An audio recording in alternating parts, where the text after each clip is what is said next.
Hey, what's up guys? My name's Chris. Really appreciate you checking out my channel. I'll be posting videos on my wheeling adventures, random projects on the Jeeps, random projects on my buddy's Jeep, some of my bigger projects on my main Jeep, which brings me to Lime Time. Lime Time is obviously on blocks. Why is Lime Time on blocks? Well, before we get into that, a little bit of history on Lime Time. I picked this Jeep up a few years back as kind of a basket case, somebody else's would-be project that kind of went astray. A lot of iffy things were done to it, we'll just put it that way. So I've been kind of going through it and making it my own. Some of the things, why is it Lime Time? Well, bright green paint job. I actually Raptor lined this Jeep. Kind of wanted to freshen it up, do something different. It was originally black. Paint was beat. It was kind of looked like a backyard paint job. The Jeep from the factory was the Sahara edition. Back then, most of the Saharas came that Sahara beige. And so the previous owner kind of did like I said, a backyard paint job. Painted it over black, didn't do a very good job. It was pretty rough. Along with the suspension was kind of cobbled together and just a mess. So I've been kind of going through it little by little, trying to make things a little bit more how I would like them for what I could without going crazy.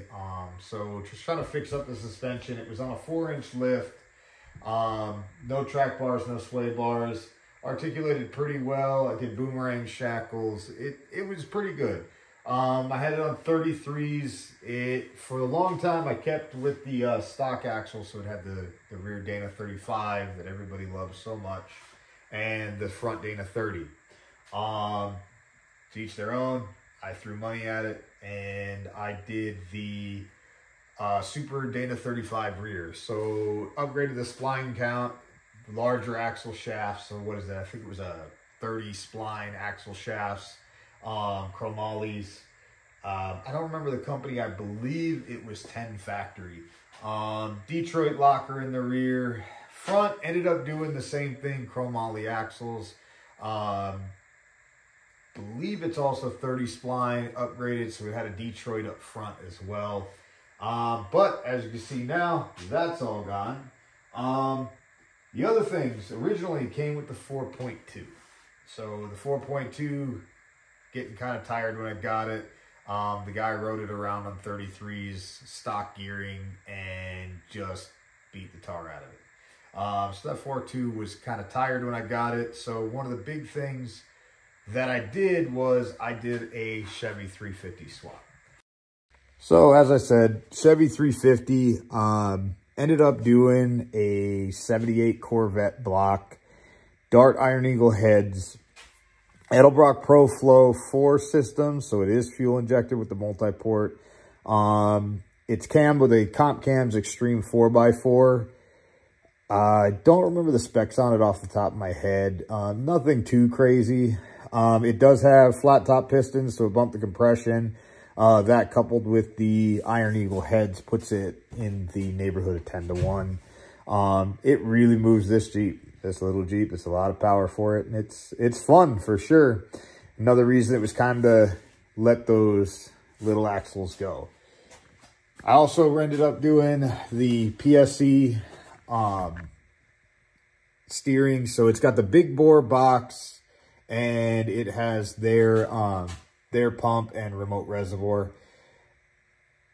I'm going to be running that with hydraulic assist, and that's what's going to be staying there until one day when I decide that it's time to go full hydro.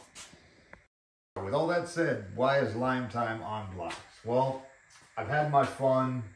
You know, I wheeled it pretty hard. You know, I got kind of tired of 33s.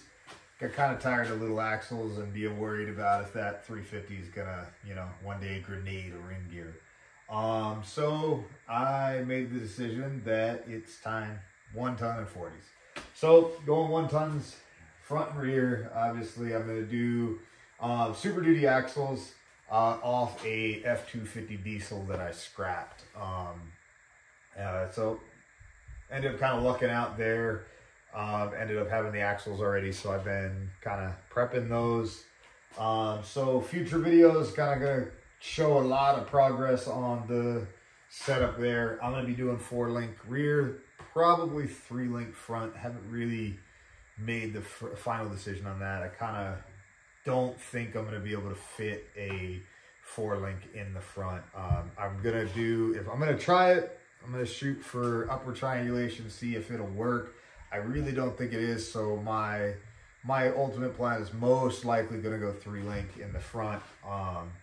Back is definitely going to get a upper triangulated 4-link, and I'm shooting for around 105-inch wheelbase is what my plan is. We'll see kind of where it fits, how I like it. I don't really like the look when the back tire is too far behind the Jeep. So I'm going to kind of play around with it, see, you know, kind of limitations there. I want a certain look, but I also want it to ride good and do what I'm trying to do with it. So got to kind of see how the package all fits together. The front, with me trying to stay away from full hydro for the time being, you know, it kind of limits how far really I can push the front forward. I'm hoping that I can get 3 out of the front and maybe shoot for around 9 in the rear. Stock wheelbase on a YJ is around 94, 93 and a half, I believe. So, you know, if I can get 10 to 12 out of it, it'll put me in the ballpark for where I'm looking for. But I like all that I can within reason. So I'm going to be planning to comp cut the rear. So there'll be a lot of videos to come. This is going to be a pretty long project. You know, parts are hard to get. Things take a while. So, you know, I'll be putting out videos as I can. And, you know, I really appreciate the follow. You know, any likes, any comments, suggestions, critiques, you know, I appreciate it all. You know, follow along. Hopefully you enjoy what I put out, and, you know, it comes together nicely and we end up with a pretty fun Jeep in the end. My kids are in love with this Jeep, so, you know, kind of try to keep it around for a while. Make it something that maybe they'll have after I'm gone. So, but thanks guys, appreciate you checking out my channel again. Like I said, like, subscribe, comments down below, I appreciate it. Any suggestions, let's hear them. Thanks.